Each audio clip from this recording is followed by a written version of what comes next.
Hello everyone, this is Sunil Jangra, your physics educator. Welcome to the class. तो कैसे आप सब? आई होप सब अच्छे होंगे, अच्छे से पढ़ होंगे। तो आज इस वीडियो के अंदर हम करने वाले हैं यार करंट इलेक्ट्रिसिटी को 10 मिनट के अंदर खत्म। मीन्स 10 मिनट के अंदर हम इसकी एक रैपिड रिवीजन करेंगे, बहुत अच्छे वाली। इसका एनसीईआरटी लाइन बाय लाइन, इसके प्रीवियस ईयर क्वेश्चन, इसका वन शॉट ऑलरेडी अपलोडेड है चैनल पे, लिंक डिस्क्रिप्शन बॉक्स में आप सभी को मिल जाएगा। ओके बेटा, अगर आप क्लास 12 फिजिक्स के प्रीमियम नोट्स चाहते हैं या क्लास 11th के प्रीमियम नोट्स चाहते हैं तो आप विजिट करिए हमारी ऑफिशियल वेबसाइट www.suniljangra.com के नाम से है। यहाँ पे आपको प्रीमियम नोट्स मिल जाएंगे, या फिर आप गूगल प्ले स्टोर से हमारी ऐप को डाउनलोड कर लीजिए, वहाँ पे आपको प्रीमियम नोट्स मिल जाएंगे। लेक्चर नोट्स के लिए आप लोग सुनील जांगड़ा सर के नाम से टेलीग्राम चैनल है, इसको ज्वाइन कर लीजिए। फ्री ऑफ कॉस्ट आपको लेक्चर नोट्स यहाँ पे मिलने वाले। अगर नोट्स अच्छे लगते हैं, वीडियो अच्छी लगती है, या थोड़ी सी भी हेल्प मेरी तरफ से होती है आप लोगों की, तो आप इंस्टाग्राम पे मुझे टैग कर सकते हैं। सुनील जांगड़ा 26 के नाम से इंस्टाग्राम पे मेरा हैंडल है। तो बिना किसी देरी के स्टार्ट करते हैं क्लास 12 फिजिक्स का थर्ड चैप्टर करंट इलेक्ट्रिसिटी, उसके एक रैपिड रिवीजन को निपटाते हैं। ठीक है, तो सबसे पहले करंट इलेक्ट्रिसिटी के अंदर हम पढ़ेंगे यार इलेक्ट्रिक करंट क्या होता है। देखिए, इलेक्ट्रिक करंट क्या है? Rate of flow of electric charge through a cross section of the conductor. मतलब आपके पास एक कंडक्टर है, ये इसका क्रॉस सेक्शन लिया हमने, तो इसमें से जो इलेक्ट्रिक चार्ज फ्लो हो रहा है टाइम के साथ, है ना, तो rate of flow of electric charge through a cross section, उसे बोला जाता है current. Means I is equal to charge by में आप लोग टाइम लिख रहे होंगे, तो डी क्यू बाई में डी टी हमने यहाँ पे मेंशन किया है। अगर करंट स्टडी है तो आप इसको कैसे करने वाले हैं, तो आप इसको क्यू बाई में टी लिखने वाले हैं। अगर हम इसकी एसआई यूनिट की बात करें तो एसआई यूनिट जो होती है वो एम्पियर होती है। अगर तुमसे कोई पूछे कि 1 एम्पियर क्या है, तो 1 एम्पियर बेटा जी क्या है कि 1 एम्पियर की जो वैल्यू है वो आप लोगों को क्या मिलने वाली है। देखिएगा ध्यान से कि यहाँ पे हमने लिखा I is equal to Q by में टी है। तो अगर तुमसे कोई बोल रहा है कि 1 एम्पियर बताइए क्या है, तो 1 एम्पियर का मतलब होता है 6.25 इंटू में 10⁻18 इलेक्ट्रॉन पर सेकंड जो है वो फ्लो कर रहे हैं। अब ये बोलोगे, ठीक है, तो उसे बोला जाता है 1 एम्पियर। ओम्स लॉ की अगर हम बात करें तो ओम्स लॉ हमें बताता है कि V is directly proportional to I. Means आपके पास कोई भी कंडक्टर है तो उस कंडक्टर के सिरों के बीच में, ठीक है, जो पोटेंशियल डिफरेंस हमने लगाया है, ये क्रिएट किया है, तो वो डायरेक्टली प्रोपोर्शनल होगा उसमें से जाने वाले करंट की। ठीक है, तो V is directly proportional to I. Proportionality को हटाएंगे तो कॉन्स्टेंट लगाएंगे, कॉन्स्टेंट हमने यहाँ पे आर लगाया। इस आर को हम रेजिस्टेंस भी बोलते हैं, इस आर को हम क्या बोलते हैं? रेजिस्टेंस भी बोलते हैं। रेजिस्टेंस को आप ऐसे भी लिख सकते हो वी बाई में आई। ठीक है, बट इन एक्चुअल आर जो है वो लेंथ पे, एरिया पे डिपेंड करता है, उसके बारे में बात करने वाले हैं। अगर मान लो आप लोगों के पास एक ग्राफ है, वी और आई के बीच में एक ग्राफ हमने बनाया है, ठीक है, मान लीजिए एक स्ट्रेट लाइन ग्राफ है, क्योंकि V is directly proportional to I है, ये एक स्ट्रेट लाइन ग्राफ है, तो आप इसका रेजिस्टेंस कैसे निकाल सकते हैं? इस ग्राफ का स्लोप फाइंड आउट करके। ठीक है, क्योंकि स्लोप क्या कहता है हमें? स्लोप क्या होता है बेटा जी? स्लोप होता है वाई एक्सिस अपॉन में एक्स एक्सिस, मतलब in actual D Y by D X आप लोग करते हो, टेन आप लोग निकालते हो। ठीक है, तो स्लोप निकाल के भी आप लोग रेजिस्टेंस बता सकते हो। रेजिस्टेंस जो है किस पे डिपेंड करता है बेटा? Rho L upon A. जो रो है वो एक कांस्टेंट है, proportionality constant, but in actual R जो है वो डिपेंड करता है length of the conductor and inversely proportional to the area of the cross section. ठीक है, तो आर को इस तरीके से आप लोग लिख सकते हैं। इसमें जो रो है वो एक स्पेसिफिक रेजिस्टेंस है जो मटेरियल पर डिपेंड करता है। देखो, इन एक्चुअल जो रो है वो रेजिस्टेंस ही है, बट ये मटेरियल पे डिपेंड करता है, और जो आर है वो भी रेजिस्टेंस है, बट ये डायमेंशन पे डिपेंड कर रहा है। ठीक है, जो रो का फॉर्मूला होता है वो एम अपॉन में एन ई स्क्वेयर टाउ होता है। ठीक है बेटा, करंट डेंसिटी की अगर हम बात करें तो कोई भी, जैसे कि क्रॉस सेक्शन आपने लिया या कोई भी एरिया आपने लिया, उसमें से करंट फ्लो कर रहा है। ठीक है, इस तरीके से जा रहा है करंट कि इसी साइड इसका एरिया वेक्टर भी हो, मतलब एरिया वेक्टर और करंट एक ही दिशा में जा रहे हैं, तो वो आप लोगों के पास क्या आ जाता है? करंट डेंसिटी आ जाता है। उसको हम फॉर्मूले को लिखते हैं J is equal to I upon में ए से। ये एक वेक्टर क्वांटिटी होती है। इसकी अगर हम ऐसे यूनिट की बात करें तो ऊपर करंट है तो एम्पेयर, नीचे एरिया है तो मीटर स्क्वायर, आपको इसको ऐसे लिख सकते हैं। अगर मान लो एरिया में और करंट में सेम एंगल नहीं है या सेम दिशा में नहीं जा रहे हैं, तो आप फॉर्मूले को फिर इस तरीके से लिख पाओगे। ठीक है, उस टाइम पे आप ए का कंपोनेंट आई के अक्रॉस, या अक्रॉस नहीं, अलोंग जो है आप निकाल रहे होंगे। ठीक है, तो मतलब जे को आई अपॉन में ए कोस थीटा भी लिखा जाता है। मतलब यहाँ से I is equal to J A cos theta, means J dot A आप लोग लिख सकते हैं। क्लियर है? जे का एक फॉर्मूला होता है बेटा जी, ई के साथ रिलेशन बताता है, जिसको लिखते हैं सिग्मा ई। अब ये सिग्मा क्या है उसके बारे में भी देख लेते हैं। ठीक है, सिग्मा होता है बेटा जी कंडक्टिविटी, और एक हम पढ़ने वाले हैं कंडक्टर्स। कंडक्टर्स जो होता है वो जी से हम शो करते हैं, मतलब ये रेसिप्रोकल ऑफ रेजिस्टेंस होता है, और कंडक्टिविटी जो होता है वो रेसिप्रोकल ऑफ रेजिस्टिविटी होता है। अगर ऐसा यूनिट की बात करें तो इसकी ओम इनवर्स होगी और इसकी ओम मीटर होने वाली है। ठीक है, चलो जी, तो ड्रिफ्ट वेलोसिटी का कॉन्सेप्ट एक बार देख लेते हैं। भाई कंडक्टर आप लोगों के पास, उसमें रूम टेम्परेचर पे इलेक्ट्रॉन क्या कर रहे हैं? इधर उधर घूम रहे हैं, रैंडम मोशन में हैं। तो अगर आप लोग कोई भी क्रॉस सेक्शन लो इसके अंदर, ठीक है, और उसमें देखो कि जितने नंबर ऑफ इलेक्ट्रॉन इधर जा रहे हैं उतने ही इधर जा रहे हैं, तो मतलब रूम टेम्परेचर पे आप एवरेज वेलोसिटी जो फाइंड आउट कर रहे होंगे वो जीरो होगी बेटा जी। ठीक है, जिसको हम एवरेज थर्मल वेलोसिटी बोलते हैं। ठीक है, थर्मल वेलोसिटी या एवरेज थर्मल वेलोसिटी। ओके, अब हमने क्या किया, इसके क्रॉस एक बैटरी या सेल लगा दिया, जिससे क्या हुआ कि इलेक्ट्रॉन जो इधर जा रहा था वो इस साइड शिफ्ट हुआ, जो इधर जा रहा था वो इस साइड शिफ्ट होगा, मतलब इनकी जो ड्रिफ्ट है वो एक दिशा में ही हो रही है। ठीक है, तो ये विद क्या है भाई, एक एवरेज वेलोसिटी के साथ जो है एक साइड जा रहे हैं, means positive terminal of the battery की साइड ये जा रहे हैं।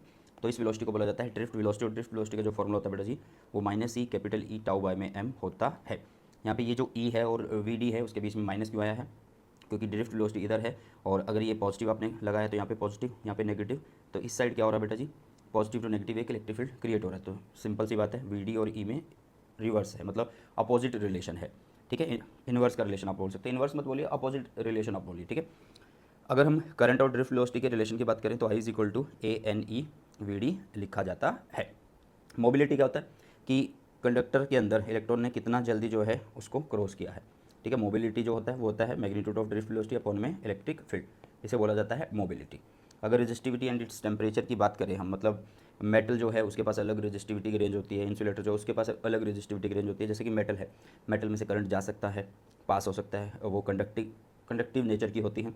तो यहाँ पे जो रेजिस्टिविटी की रेंज है वो एक बार आप लोग देख लीजिएगा, 10-8 ओम मीटर टू 10-6 ओम मीटर होती है। और इंसुलेटर में ज़्यादा होती है रेजिस्टिविटी, क्योंकि करंट फ्लो नहीं करता, तो 10⁵ ओम मीटर टू 10⁻18 ओम मीटर होती है। एक जनरल फॉर्मूला जो आपको याद कर लेना, बहुत सारे न्यूमेरिकल में यूज़ होगा कि रो टी, मतलब जो रेजिस्टिविटी है किसी भी टेम्परेचर टी पे, और रो नॉट इज रेफरेंस टेम्परेचर पे। साथ में हम लिखेंगे 1 + alpha, alpha is the temperature coefficient, T minus T not, ठीक है। टी नॉट जो है वो हमारा रेफरेंस टेम्परेचर है, और उसी रेफरेंस टेम्परेचर पे हमारे पास रेजिस्टिविटी हम काउंट करते हैं। टेम्परेचर टी पे हम रेजिस्टिविटी ये लिखते हैं। अल्फा जो है वो टेम्परेचर कोफिशिएंट है। जैसे कि इसको हम इस तरीके से भी डिफाइन कर सकते हैं। अगर हम मेटल का केस लें तो उसमें क्या है, टेम्परेचर बढ़ने से रेजिस्टिविटी इंक्रीज़ हो रही है, तो यहाँ पे अल्फा जो होगा वो पॉजिटिव होने वाला है। अगर हम बात करें यहाँ पे नाइक्रोम में, ठीक है, इसमें देखो आप ध्यान से देखना, इसमें क्या होता है कि आप टेम्परेचर बढ़ाते जाते हो, रेजिस्टिविटी को उतना फ़र्क नहीं पड़ता है, लगभग इंडिपेंडेंट होते हैं, बट थोड़ा थोड़ा सा फ़र्क पड़ जाता है, ठीक है। सेमीइंडक्टर में क्या होता है, इन्वर्स का रिलेशन होता है टेम्परेचर और रेजिस्टिविटी में। टेम्परेचर बढ़ने से रेजिस्टिविटी घटती है, मीन्स कंडक्टिविटी इंक्रीज़ होती है, ये आपको याद होनी चाहिए। इलेक्ट्रिक एनर्जी और पावर की अगर हम बात करें, ठीक है, तो सबसे पहली बात यार कि कोई भी कंडक्टर है उसके अंदर करंट को मेंटेन करने के लिए काम किया जाता है बैटरी के द्वारा, तो उसको हम बोलते हैं एनर्जी, ठीक है। तो एनर्जी के फॉर्मूले इस तरीके से आप लोग लिख सकते हो, और वो जो काम किया है उसको करने की दर कहलाती है हमारे पास पावर। तो पावर के फॉर्मूले को आप I² VI या फिर V² से मेंशन कर सकते हैं, ठीक है बेटा। अगर हम बात करें EMF, internal resistance, current in case of grouping of cell, ये सब की बात करें तो EMF सबसे पहले ऊपर आता है। तो EMF जो होता है वो W/Q होता है, जैसे हमने सेकंड चैप्टर में V = W/Q पढ़ा था, ठीक है, वही सीन है यहाँ पे भी। तो EMF इज W/Q।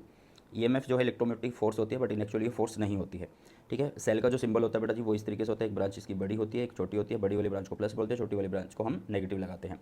हर एक सेल का अपना एक रेजिस्टेंस होता है, इंटरनल रेजिस्टेंस हम उसको बोलते हैं, या तो हम उसको ऐसे शो करते हैं या इस तरीके से अटैच करके शो कर देते हैं, ओके। टर्मिनल पोटेंशियल डिफरेंस क्या है, देखो यार EMF है ना, तो वो तो हमने बता दिया कि W/Q है। अब किसी भी सेल में से जब हम करंट निकालते हैं या उसमें मतलब उसकी चार्जिंग कर रहे होते हैं, तो आप वहाँ पे क्या करोगे, फिर एक नया टर्म आ जाता है टर्मिनल पोटेंशियल डिफरेंस। तो टर्मिनल पोटेंशियल डिफरेंस क्या है कि आप EMF में से कुछ वोल्टेज को निकाल रहे हो, वोल्टेज को निकाल रहे हो, तो IR जो एक वोल्टेज ही है, पोटेंशियल डिफरेंस ही है जो अंदर क्रिएट हो रहा है, ठीक है, अपोजिट डायरेक्शन में। तो पोटेंशियल डिफरेंस को हम लिखते हैं V = E - R, जब हम करंट को निकाल रहे हैं वहाँ से। लेकिन जब हम उसको चार्जिंग कर रहे हैं तो यहाँ पे प्लस आता है, ये ध्यान में रखना, बहुत ज़्यादा इंपॉर्टेंट, न्यूमेरिकल में बहुत इंपॉर्टेंट रहेगा ये कॉन्सेप्ट, ठीक है। इंटरनल रेजिस्टेंस को R से शो करते हैं, इसका एक रिलेशन होता है बेटा जी, कैपिटल R मतलब external resistance, EMF of the cell and terminal potential difference के बीच में ये एक रिलेशन होता है, जो आपको याद कर लेना है, क्योंकि न्यूमेरिकल इस पर भी बहुत ज़्यादा बनते हैं। अगर सेल सीरीज़ में हो, ठीक है, अगर सेल आप लोगों के पास सीरीज़ में हो बेटा जी, तो फिर हम किस तरीके से EMF और रेजिस्टेंस को लिख रहे होंगे। यहाँ पे जो दो सेल लिए हमने, दोनों सीरीज़ में लगाए हैं, एक का EMF V1 है, दूसरे का E2 है, इसका इंटरनल रेजिस्टेंस R1 और इसका R2 है। तो सीरीज़ में EMF ऐड होते हैं और रेजिस्टेंस डायरेक्टली ऐड हो जाते हैं, ये सबको पता है ना, क्योंकि सीरीज़ है भाई साहब, इसका अलग होगा, इसका अलग होगा, सिंपली इसको ऐड कर सकते हैं, इसका भी रेजिस्टेंस और इसका भी रेजिस्टेंस ऐड हो जाएगा। पैरेलल में क्या होता है, पैरेलल में रेजिस्टेंस तो सिंपली वही 1/R इक्विवेलेंट = 1/R1 + 1/R2 से आप सॉल्व करके ये लिख सकते हैं, बट EMF को लिखने का तरीका ये होता है, मतलब E1R2 प्लस में E2R1 अपॉन में R1 प्लस में R2, ये इसका एक पूरा डेरिवेशन होता है। बट अभी 10 मिनट के रिवीजन में हम डेरिवेशन नहीं कर सकते हैं, तो आपको पता होना चाहिए कि सेल जब पैरेलल में लगे होते हैं तो EMF इस तरीके से लिखा जाता है बेटा जी, ठीक है। आइडेंटिकल अगर हम सेल की बात करें, मतलब सेल एक जैसे हैं, यहाँ पे तो अलग अलग थे ना, EMF अलग है, और इसका EMF V1, इसका E2, इसका रेजिस्टेंस R1, इसका R2, बट अगर सेल एक जैसे ही हो, मतलब EMF सबका सेम हो, सबका रेजिस्टेंस सेम हो, और वो बाहर की तरफ एक एक्सटर्नल रेजिस्टेंस R से लगे हो, तो उस केस में आपको टोटल करंट लिखना होता है। यहाँ पे हमने बोला कि N सेल लगे हुए हैं, कितने सेल लगे हुए बेटा जी, N सेल। तो आप ध्यान से देखोगे यार, सारे सेल सीरीज़ में, सबका EMF को जोड़ेंगे तो N है, तो N ही लिखेंगे। टोटल रेजिस्टेंस कितना होगा, ये कितना रेजिस्टेंस है, NR बनेगा, और ये प्लस में R, तो इसको हम इस तरीके से करंट लिख सकते हैं। सिमिलरली पैरेलल में सेल लगाएंगे, आइडेंटिकल सेल है, M सेल हमने ऐसे लगा दिया और लास्ट में जाके एक्सटर्नल रेजिस्टेंस लगा दिया, तो आप देखो इस ब्रांच का ईएमएफ ई है, इसका भी कितनी भी ब्रांच ला लो सबका ईएमएफ ई रहने वाला, तो टोटल ईएमएफ हुआ ई, ठीक है। टोटल करंट, टोटल नीचे रेजिस्टेंस कितना होगा भाई, इसका ईएमएफ कितना, रेजिस्टेंस कितना आर, इसका आर। तो सीरीज में पैरेलल में हमेशा क्या होता है कि जब भी रेजिस्टेंस पैरेलल में लगे हो तो सेम वैल्यू के हो तो उनको उनके नंबर से डिवाइड करता हूँ, मतलब आर बाय में एम, प्लस में हो जाएगा आर के साथ। जब आप इसको सॉल्व करोगे तो एम यहाँ पे शिफ्ट हो जाएगा और वैल्यू ये मिलने वाली है। मिक्स ग्रुपिंग में हम सेल को सीरीज में भी लगाएंगे और पैरेलल में भी लगाएंगे, उस केस में करंट को हम इस तरीके से लिख रहे होंगे। क्लियर है बेटा।